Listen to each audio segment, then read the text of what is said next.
Bakit sa salamin lumapit isang mukhang adik? Ang mga paa ay di mo magamit. Nagsawa sa buhay na kawawa, isang maling napala na napalakas sa pinsang may tama. Ang hari ng lumpo, hari ng lumpo, baka matadyakan ka ng hari ng lumpo.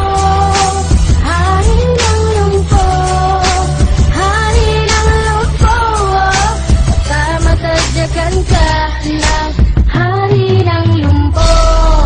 May pasas ka pa sa labi?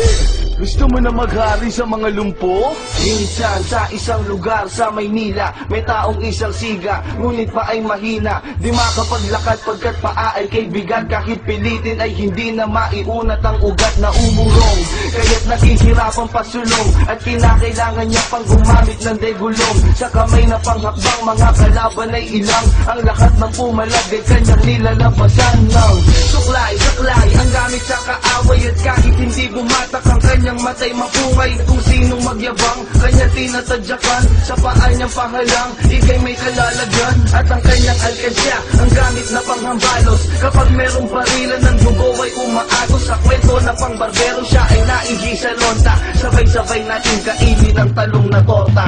Bakit sa salamin lumapit isang mukhang adik? Ang mga paa ay di mo magamit. Nagsawa sa buhay na kawawa, isang maling napala na napalakas sa pinsang may tama.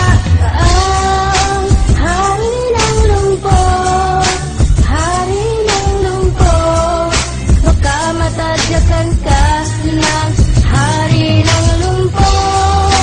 Hari ng lumpo, hari ng lumpo, baka matadyakan ka ng hari ng lumpo. Sino may sabi sa inyo pumasok kayo sa manukan ko?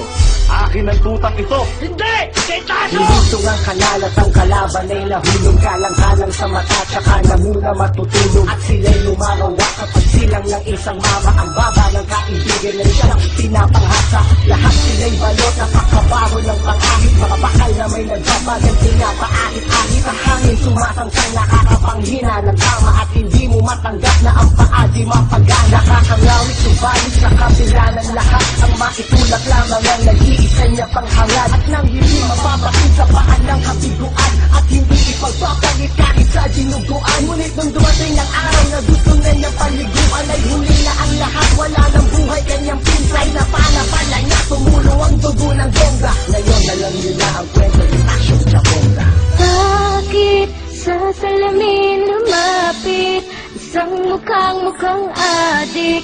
Ang mga paa ay di mo magamit. Nagsawa sa buhay na kawawa, isang maling napala na napalakas sa pinsang may tama. Ang hari ng lumpo, hari ng lumpo, baka matadyakan ka ng hari ng lumpo.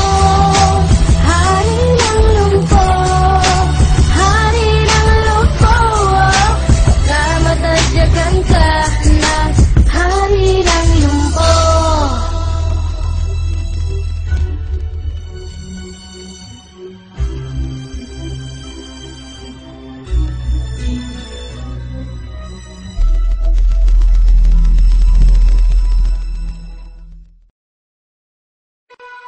Bakit sa salamin lumapit isang mukhang adik? Ang mga paa ay di mo magamit. Nagsawa sa buhay na kawawa, isang maling napala na napalakas sa pinsang may tama.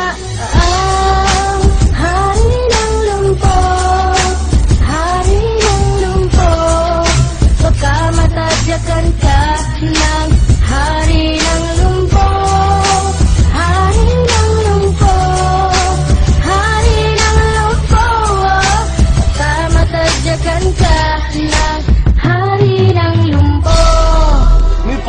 pa sa labi?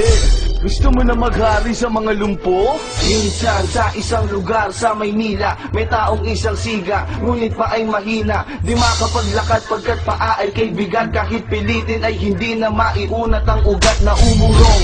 Kaya't naghihirapang pasulong at kinakailangan niya pang gumamit ng degulong. Sa kamay na panghakbang, mga kalaban ay ilang. Ang lahat ng pumalag ay kanyang nilalabasan ng suklay, suklay ang gamit sa kaaway. At kahit hindi bumatak ang kanyang matay mapungay, kung sinong magyabang kanya tinatadyakan. Sa paa niyang pahalang, ikay may kalalagyan. At ang kanyang alkansya, ang gamit na panghambalos. Kapag merong barilan ng dugo ay umaagos. Sa kwento na pangbarbero, siya ay naihi sa lonta. Sabay-sabay natin kainin ang talong na torta.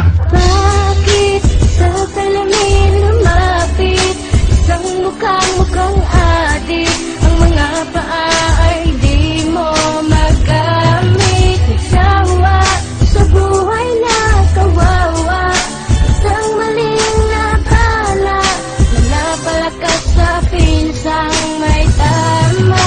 Ang hari ng lumpo, hari ng lumpo, baka matadyakan ka ng hari ng lumpo, hari ng lumpo, hari ng lumpo, baka matadyakan ka ng hari ng lumpo. Sino may sabi sa inyo pumasok kayo sa manukan ko?